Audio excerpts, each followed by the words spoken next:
आज हम पढ़ेंगे पाठ 13 मानवीय करुणा की दिव्य चमक। लेखक हैं सर्वेश्वर दयाल सक्सेना। तो लेखक का परिचय देखेंगे, फिर सार देखेंगे, शब्दार्थ सभी सारे शब्दार्थ दिए हुए हैं, सभी प्रश्न उत्तर भी दिए हुए हैं, सभी मन लगाकर देखो। लेखक का परिचय यानी सबसे ज़रूरी और महत्वपूर्ण भी होता है। देखिए, श्री सर्वेश्वर दयाल सक्सेना का नई कविता में महत्वपूर्ण स्थान है। उसका जन्म यानी उनका जन्म उत्तर प्रदेश के बस्ती ज़िले के सन 1927 ईस्वी में हुआ था। उन्होंने इलाहाबाद विश्वविद्यालय से एमए की परीक्षा उत्तीर्ण की थी यानी पास की थी। इसके पश्चात उन्होंने अध्यापन कार्य शुरू किया यानी पढ़ाने का कार्य भी शुरू किया, किंतु कुछ ही दिनों के बाद वहां से त्याग पत्र देकर यहाँ से छोड़कर आकाशवाणी में सहायक प्रोड्यूसर के रूप में काम करने लग गए। यानी वहाँ से उन्होंने ये पढ़ाने का काम, अध्यापक का काम छोड़ दिया और आकाशवाणी में, रेडियो आकाशवाणी में प्रोड्यूसर के रूप में काम करने लग गए। उन्होंने दिनमान में उप संपादक यानी कि सहायक, दूसरों की सहायक करना, और बच्चों की पत्रिका पराग में संपादक के रूप में कार्य किया था। पराग में संपादक के रूप में, सहायक के रूप में काम किया था। उन्हें खूंटियों पर टंगे लोग काव्य संग्रह पर साहित्य अकादमी पुरस्कार प्राप्त हुआ था। सन 1983 में उनका निधन हो गया था। तो प्रमुख रचनाएं आगे देखेंगे, ये परिचय था। प्रमुख रचनाएं हैं इनकी कविता संग्रह यानी कविता जितनी हैं, काठ की घंटियाँ और खूंटियों पर टंगे लोग, जंगल का दर्द, कुआनो नदी। तो बाल साहित्य है लाख की नाक, बतूदा का जूता, भों भों खो खो। कहानी संग्रह है यानी कविता संग्रह है, बाल संग्रह है लड़ाई। नाटक है बकरी। और भाषा शैली में है मानवीय करुणा की दिव्य चमक। इनका चमक यानी जिन पर बनाई हुई है, इनका फादर कामिल बुल्के से जुड़ी हुई है। तो फादर कामिल बुल्के के नाम पर ही मानवीय करुणा की चमक, दिव्य चमक बनी हुई है, क्योंकि उनके अंदर की भावना बहुत ही नरम थी। उन्हें कभी गुस्सा नहीं आता था, वे नरम स्वभाव के थे। वे दूसरों के अपने भारतीय लोगों के साथ घुल मिल कर रहते थे। उनको एक बार जब किसी के साथ लगाव कर लेते थे तो वे बहुत ज़िंदगी भर से अच्छा निभाते थे, ज़िंदगी भर के लिए प्यार बना रहता था। उन्हें कभी क्रोध नहीं आता था, सब पर वे दया करते थे। इसीलिए ही नाम चुना गया, तो उनके लेखक ने इसका नाम दिया था मानवीय करुणा की दिव्य चमक। इनका फादर कामिल बुल्क से जुड़ी हुई जीवन से संबंधित अपनी यादों को स्मरण याद किया है। सक्सेना जी ने अपनी रचना में आकृति, साक्षी, विर्त, यातना आदि तत्सम शब्दों के साथ साथ महसूस, जहर और कब्र आदि उर्दू के शब्दों का भी प्रयोग किया है। आगे श्री सर्वेश्वर दयाल के द्वारा फादर कामिल बुल्के के जीवन से जुड़ी हुई यादें और बड़े सुंदर भाव से बताया गया है। मानवीय करुणा की दिव्य चमक में एक महत्वपूर्ण यादों से जुड़ी हुई है, इनके बारे में ही आगे बताया गया है। फादर बुल्के अपने आप को भारतीय कहते थे, जबकि उनका जन्म बेल्जियम यूरोप के रैम्स चैपल शहर में हुआ था, जो गिरजों पादरियों, संतों और धर्मगुरुओं की भूमि मानी जाती है। यानी कि वे वहाँ भी धर्मगुरु भी और कवि ज्ञानी सब से पवित्र धरती मानी हुई है। किंतु फादर बुल्के ने भारत को अपनी कर्म भूमि ही बताया।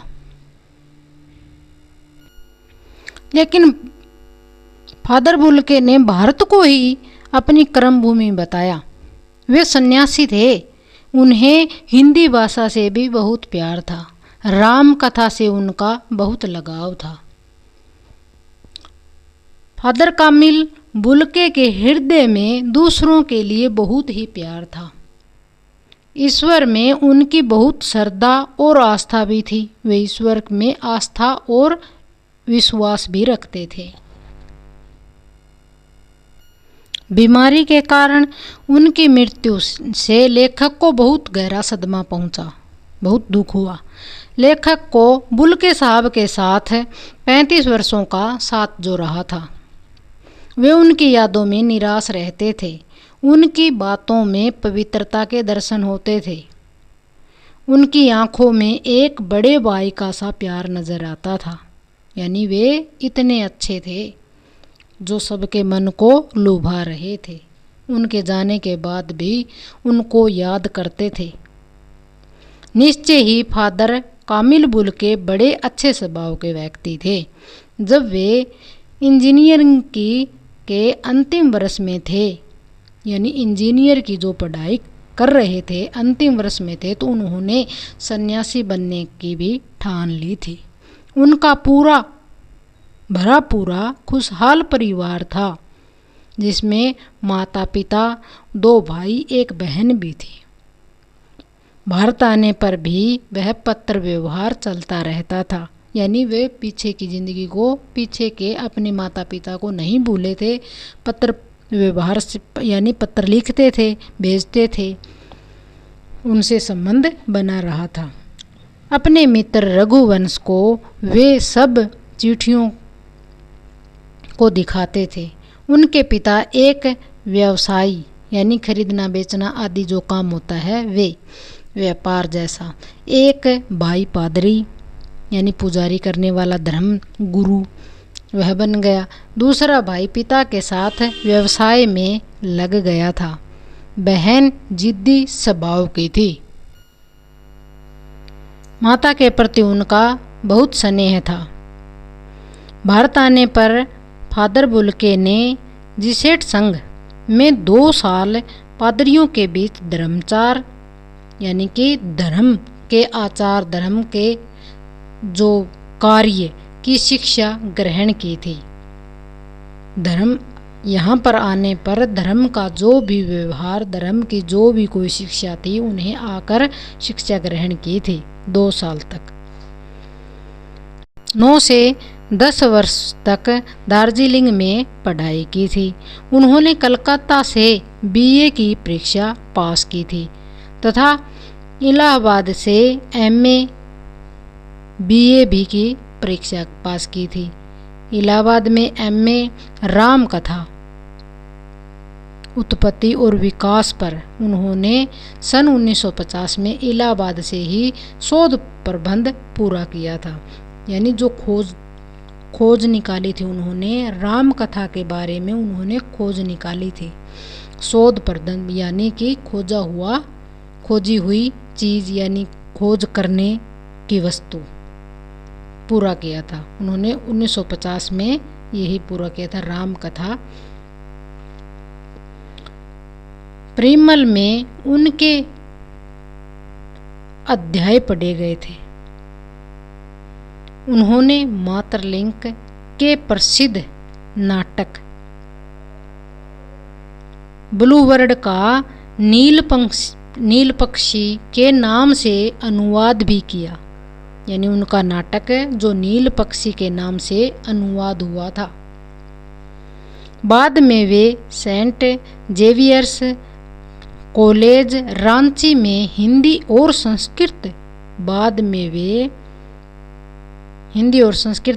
वे विभागाध्यक्ष हो गए थे। वहीं रहते हुए उन्होंने अंग्रेजी और हिंदी शब्दकोश की भी रचना की थी।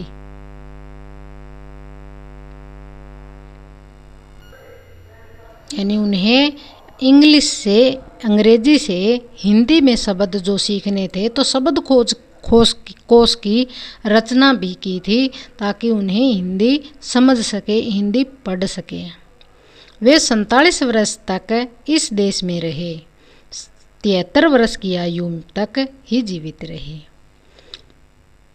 फादर बुल्के दिल्ली में रहते हुए बीमार पड़े और 18 अगस्त 1982 की सुबह उन्होंने दम तोड़ दिया था। उनके शव को कश्मीरी गेट के निकलसन कब्रगाह में ले जाया गया था। उनके साथ जीवन और कर्म पर श्रद्धांजलि अर्पित करते हुए बताया कि फादर बुल्के धरती में जा रहे हैं। यानी कब्र में, ईसाई धर्म को तो कब्र में ही ले जाया जाता है, ऐसे फादर बुल्के को धरती में ले जाया जा रहा था। इस धरती से ऐसे रतन और पैदा हों, यानी उन्हें श्रद्धांजलि देते हुए ये शब्द कहे गए थे कि धरती में जा रहे, फादर बुल्के धरती में जा रहे हैं, इस धरती से ऐसे और रतन पैदा हों। वहाँ उपस्थित सभी लोगों ने फादर को अपनी श्रद्धांजलि अर्पित की और फादर के शव को कब्र में उतार दिया गया। उस समय सबकी आंखें नम थीं। इस प्रकार सबके बीच से फादर हमेशा के लिए चले गए थे। तो फादर कामिल बुल्के चले गए थे।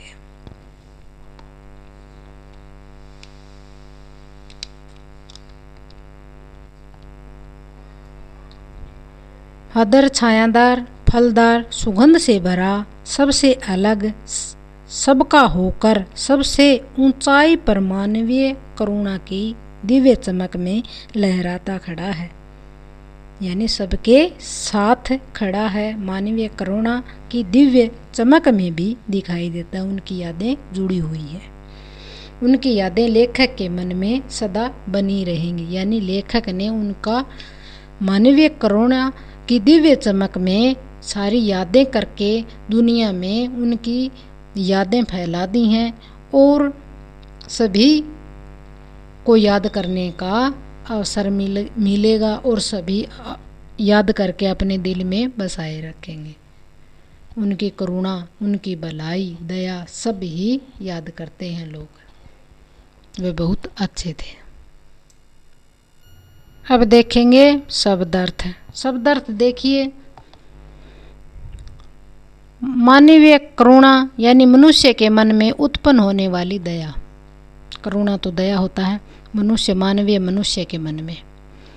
दिव्य, महान, जहरबाद जहरीला फोड़ा, विधान, रचना की नीति, आस्था, विश्वास, अस्तित्व, जीवन, यातना, दुख और पीड़ा, उम्र, आयु, परीक्षा, इम्तिहान, आकृति, आकार, संकल्प, दृढ़ निश्चय, आतुर, अधीर या व्याकुल, ममता, अपनेपन की भावना, साक्षी, गवाह, बेकाक राय, खुलकर राय देना, संस्कार, विवाह आदि, आशीष, आशीर्वाद, वात्सल्य, छोटों के प्रति स्नेह, गोष्ठी, किसी विषय पर विचार करने के लिए बुलाई गई सभा। कोई भी विचार करने के लिए जो बैठक होती है उन्हें उसी सभा को ही गोष्ठी कहा जाता है। देवदारू, पहाड़ों पर उगने वाले पेड़ का नाम, देवदारू। आवेश, उत्साह या जोश, लबालब, पूर्ण रूप से भरा हुआ। जन्मभूमि, जहाँ जन्म हुआ हो। स्मृति, याद करना या याद। अभिन्न मित्र गहरा दोस्त, व्यवसायी व्यापारी। व्यक्त प्रकट, घोषित करना, सबके सामने कहना। हाथ से जाना, वश में न रहना। हाथ से निकल जाना, वश में नहीं रहना, हाथ में नहीं रहना। धर्माचार, धर्म का पालन करना। शोध प्रबंध, खोज करने के पश्चात लिखी गई पुस्तक, यानी जो खोज करके लिखा गई पुस्तक को कहते हैं शोध प्रबंध। प्रिमल, एक साहित्यिक संस्था जिसमें विभिन्न साहित्यकार साहित्य पर चर्चा करते थे, यानी चर्चा करते थे, करते हैं, करते थे। रूपांतर, बदला हुआ रूप। कोश, शब्दों का खजाना या शब्दकोश। राष्ट्रभाषा, जो भाषा दूसरे राष्ट्र के द्वारा बोली जाए, पूरे राष्ट्र के द्वारा, राष्ट्रभाषा, जो भाषा पूरे राष्ट्र के द्वारा बोली जाए। बयान करना, वर्ण करना या कहना। अकाट्य, जो बात काटी न जा सके। तर्क, विचार, उपेक्षा, तिरस्कार करना। निजी, व्यक्ति का अपना। सांत्वना, तसल्ली। तपस्या, साधना। राह, मार्ग। झरती, बहती हुई। विरल, कम मिलने वाली। जादू भरे, प्रभावशाली। ताबूत, सब डालने का संदूक। ताबूत होता है सब डालकर ले जाते हैं, उसे कहते हैं। जिस्म, शरीर। थीर, ठहरी हुई या स्थिर। शांति बरसना, शांति प्रकट होना। परिजन, रिश्तेदार। संकरी, तंग। घनी, गहरी। और छोर, किनारा।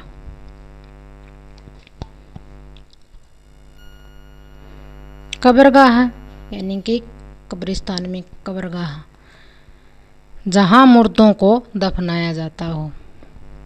अवाक, मौन। ठंडी उदासी, उत्साहहीन कर देने वाली निराशा। आहट, हल्की आवाज़। मसीही विधि, ईसाई धर्म के अनुकूल। मसीही विधि जो होती है ईसाई धर्मों की होती है। अंतिम संस्कार, मृत्यु के पश्चात निभाई जाने वाली रस्में। अनुकरणीय, जो अनुकरण करने योग्य हो। नमन, नमस्कार। स्याही फैलाना, लिखने का व्यर्थ प्रयास करना। आजीवन, जीवन भर। श्रद्धानत, प्रेम और आदर से झुकना। आगे हैं प्रश्न उत्तर, आगे देखेंगे। तो प्रश्न उत्तर हैं, फादर की उपस्थिति देवदार की छाया जैसी क्यों लगती थी? तो देवदार की छाया जैसी क्यों लगती थी? फादर का होना देवदार की छाया जैसा क्यों लगती थी? यानी फादर प्रिमल की गोष्ठियों में सबसे बड़े माने जाते थे। उस सभा में बैठते थे तब सभा में सबसे बड़े माने जाते थे। वे सभी के साथ सबसे यानी सभी के साथ पारिवारिक संबंध अथवा मेल जोल बनाकर रखते थे। सबके साथ अच्छे से व्यवहार करते थे, संबंध रखते थे। उनकी महत्वपूर्ण बात यह है कि वे सबको घरों में होने वाले हर तरह के उत्सव यानी कि जो भी खुशी होती तो वह अवसर पर जाया करते थे। जो भी किसी के घर में भी खुशी होती वह ज़रूर जाया करते थे। हर व्यक्ति के प्रति उनके हृदय में प्यार था, इसलिए सबको उनकी हर उत्सव की उपस्थिति यानी हर उत्सव में जाना देवदार वृक्ष की छाया के समान अनुभव होती है, जैसी लगती है। प्रश्न 2, फादर बुल्के भारतीय संस्कृति के एक अभिन्न अंग हैं, किस आधार पर ऐसा कहा गया है, यानी क्यों कहा गया है?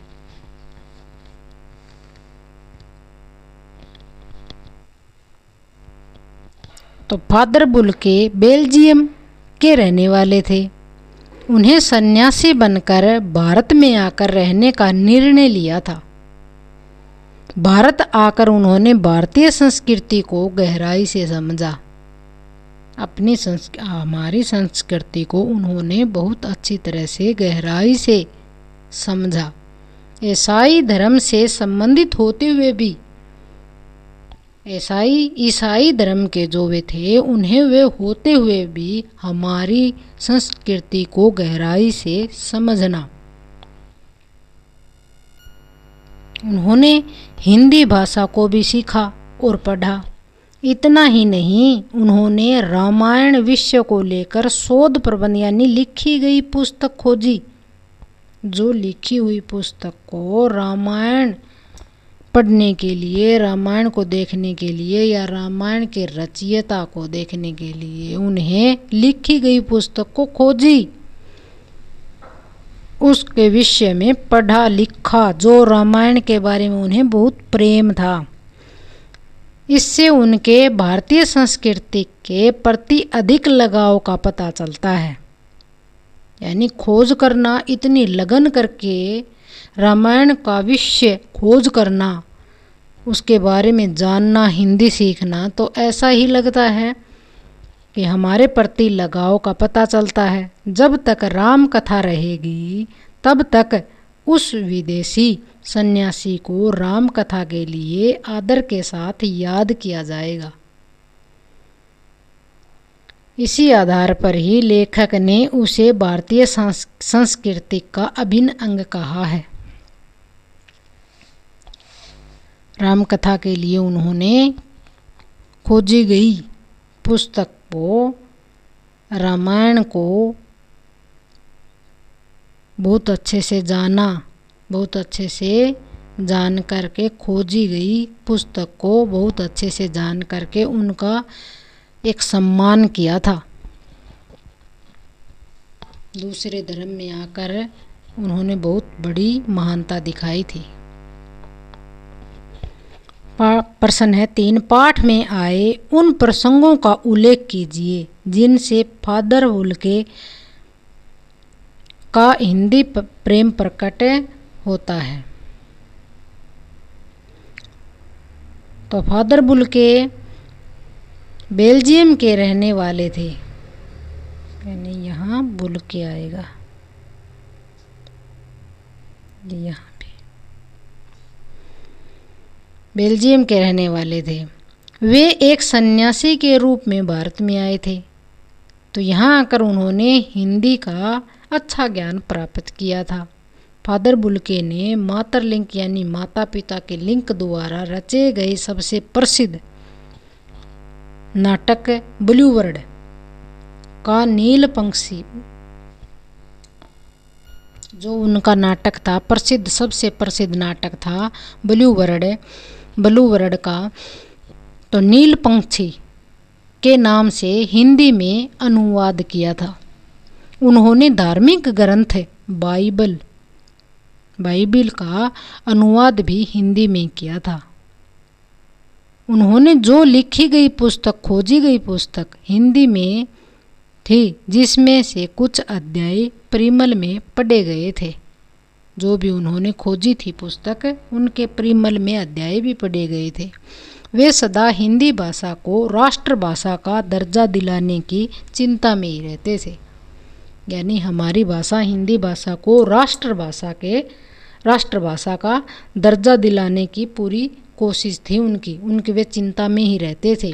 उन्हें हिंदी भाषा वाले लोगों पर बहुत गुस्सा आता था। क्यों आता था? कि जबकि वे हिंदी जानते हुए भी हिंदी का प्रयोग नहीं करते थे। उनकी इन्हीं बातों से कहा जाता है कि उन्हें हिंदी भाषा से बहुत प्रेम था। वे उन पर गुस्सा करते थे कि तुम हिंदी क्यों नहीं बोल रहे हो जब आप हिंदी भाषा के हो।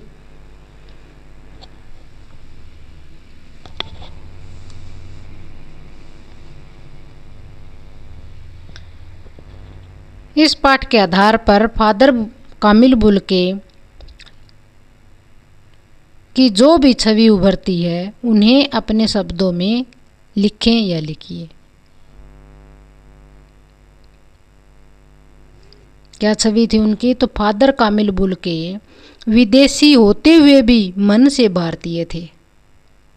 वे बहुत अच्छे से रहते थे, यानी हमारे भारत को अपनाया था उन्होंने सारा जीवन भारतीय आदर्शों के अनुसार बिताया। वे भारतीय संस्कृति के लगभग 47 वर्षों तक भारतीय बनकर ही भारत में रहे। वे हिंदी भाषा को राष्ट्रभाषा का दर्जा दिलाना चाहते थे। वे दूसरों का साथ भी देते थे। वे हमेशा सबके लिए बड़े भाई की भूमिका निभाने का काम करते थे, सबकी भलाई करते थे, सबके बड़े भाई होकर के सबका फर्ज अदा करते थे। वे दूसरों के प्रति दया, सहानुभूति, करुणा आदि मानवीय गुणों से सदा भरे रहते थे। वे सच्चे अर्थों में संत थे। उन्हें कभी क्रोध नहीं आया था, उनमें कभी क्रोध नहीं देखा गया था। तो वे सच्चे संत थे। लेखक ने फादर बुल्के को मानवीय करुणा की दिव्य चमक क्यों कहा? लेखक ने क्यों नाम दिया, देखेंगे।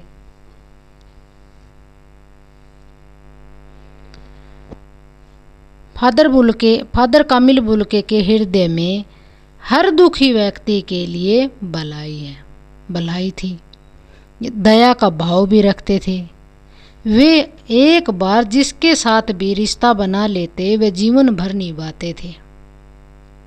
उनकी हृदय में एक अनोखी दिव्य शक्ति भी थी जो बड़े से बड़े दुख के समय भी शांति की वर्षा कराती रहती थी।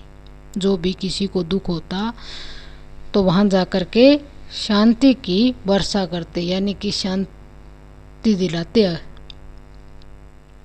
शांत स्वभाव करते थे उनका। उनके संपर्क में जो भी आता उसका हृदय असीम शांति की वर्षा करते थे। उनको कभी क्रोध नहीं छू सकता था। इसी कारण लेखक ने उन्हें मानवीय यानी कि मनुष्य की करुणा भलाई की चमक दिव्य शक्ति थी, यानी कि सबको हंसी खुशी रखते थे। सबके लिए प्रेम था, दिव्य चमक ऐसी थी। इसीलिए कहा गया है जो उचित है, ठीक है, सही है प्रतीक होता है। लेखक ने मानवीय करुणा की चमक, दिव्य चमक को ठीक या सही प्रतीत होता है, उचित होता है या ठीक या सही भी होता है। तो इसीलिए मानवीय करुणा की दिव्य चमक कहा गया था।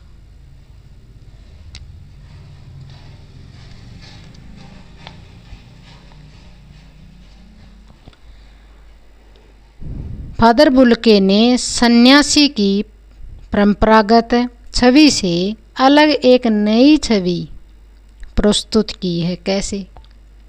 यानी कि सदियों से चली आने वाली जो परंपरा, तो उसकी छवि से अलग से नई कोई छवि प्रस्तुत की है। क्या की है? परंपरागत यानी कि सदियों से चला आ रही सन्यासी समाज से अपना नाता जोड़ लेते हैं। वे किसी भी यानी कि सन्यास जो भी सन्यासी होते हैं वह सदियों से चले आ रहे होते हैं।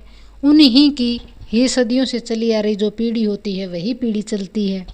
वे किसी का दुख या सुख में शामिल नहीं होते।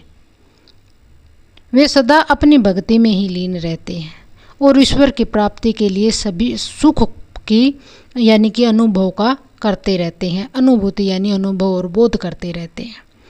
लेकिन फादर बुल्के की छवि इनसे कुछ बिल्कुल ही अलग थी। यानी वे सन्यासी तो थे, उनके प्रेम भाव वे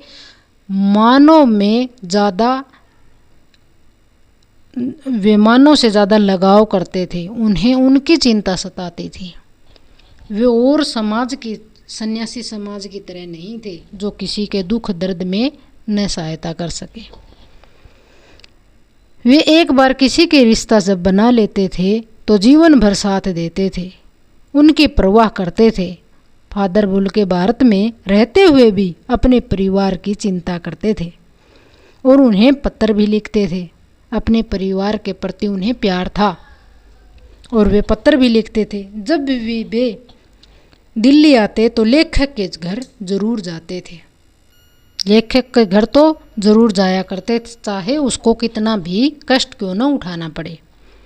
ऐसा करने के बाद भी वे मन से सन्यासी थे। इस प्रकार फादर बुल्के ने परंपरागत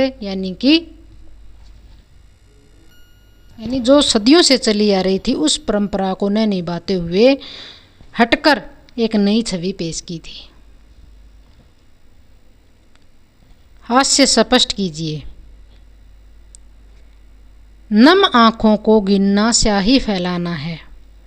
यानी किसी के उत्तर है किसी के दुख को अनुभव करने यानी किसी के दुख को जानना या जान लेने की कोई भी नापा नहीं जा सकता। किसी के दुख दर्द को हम बंटवारा करते हैं तो किसी का जाना नहीं जाता, किसी का नापा नहीं जाता भाई कितना दुख है कितना सुख है उसको।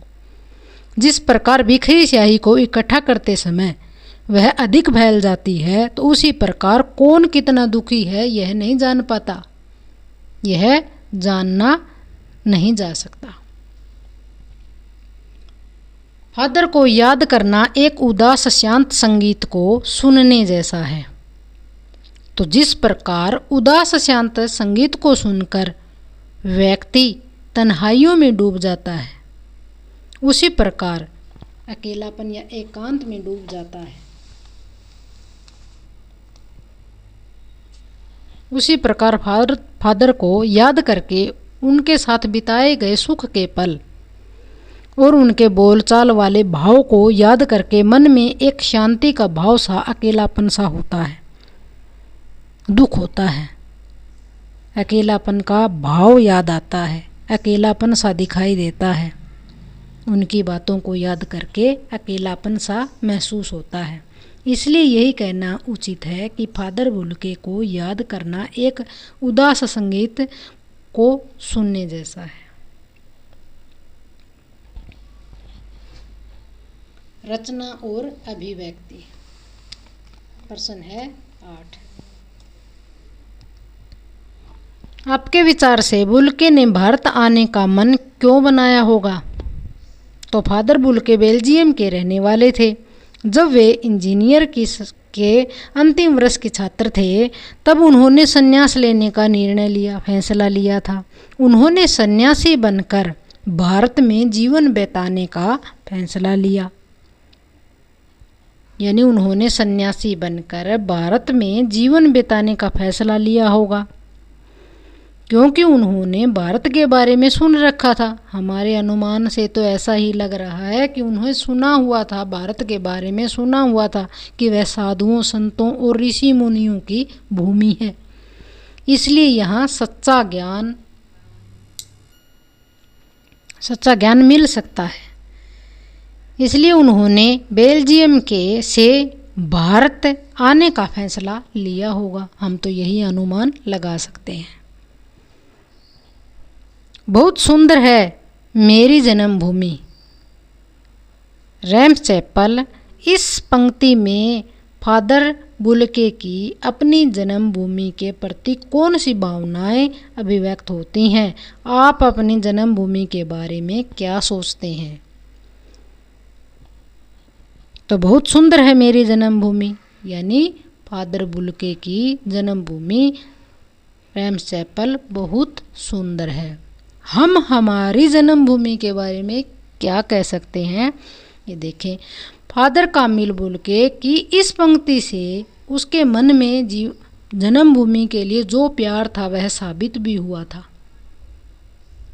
इसलिए उन्होंने अपने कर्म के लिए भारतवर्ष को चुना था और अपना ज़्यादा समय भारत में ही बिताया था, किंतु वे अपनी जन्मभूमि को कभी नहीं भूल पाए थे।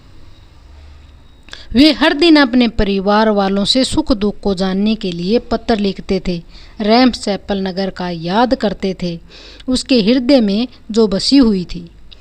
जिस मिट्टी में वे पलकर बड़े हुए थे उसकी महक हमेशा अपने हृदय में बसी हुई रहती थी। तो अपना जीवन जहाँ भी बिताया हो वह जन्म स्थान तो सभी को याद आता है, वह हमारे हृदय में बसा हुआ होता है। उस मिट्टी को हम महक से याद करते हैं। जिस मिट्टी में वे पलकर बड़े हुए थे उसकी महक हमेशा अपने हृदय में ही बसी हुई रहती थी। इसलिए लेखक ने जब उनसे पूछा कि उनकी जन्मभूमि कैसी है, तब उन्होंने झट से कहा कि मेरी जन्मभूमि बहुत सुंदर है। यह उत्तर उनके दिल की आवाज़ थी। तो हमें भी अपनी जन्मभूमि के बारे में प्राणों बताना चाहिए। तो हम क्या कहेंगे कि हमारी जन्मभूमि हमें अपने प्राणों से भी अधिक प्यारी है। हमारी जन्मभूमि भी हमें बहुत अच्छी लगती है। हमारी जन्मभूमि संसार में सबसे सुंदर है। यह ऋषि मुनियों की तपस्थली है। हमारे जीवन में हमारी जन्मभूमि की मिट्टी की महक बसी हुई है। हमारी जन्मभूमि ही हमारी सांस्कृतिक संस्कारों की पहचान करवाती है। यहाँ हमें संस्कार मिलते हैं, वह संस्कृति और संस्कारों की पहचान करवाती है। हम अपनी जन्मभूमि को दिल से आदर सत्कार करते हैं। हमें उसके सम्मान को कभी किसी प्रकार की आँच नहीं आने देनी चाहिए। तो हमें अपनी जन्मभूमि का आदर सत्कार करना चाहिए, हमें सम्मान देना चाहिए, उसके ऊपर आँच नहीं आने देना चाहिए, उसकी रखवाली या देखभाल करनी चाहिए। हमारी जन्मभूमि सदा हमें याद आती रहे, और या दिल से तो आती ही रहती है। हमारी जन्मभूमि हमें प्राणों से भी प्यारी है। तो हर किसी को ही अपनी अपनी जन्मभूमि सबको प्राणों से भी प्यारी होती है, तो हमें क्यों नहीं होगी। प्रश्न उत्तर हो गए। धन्यवाद।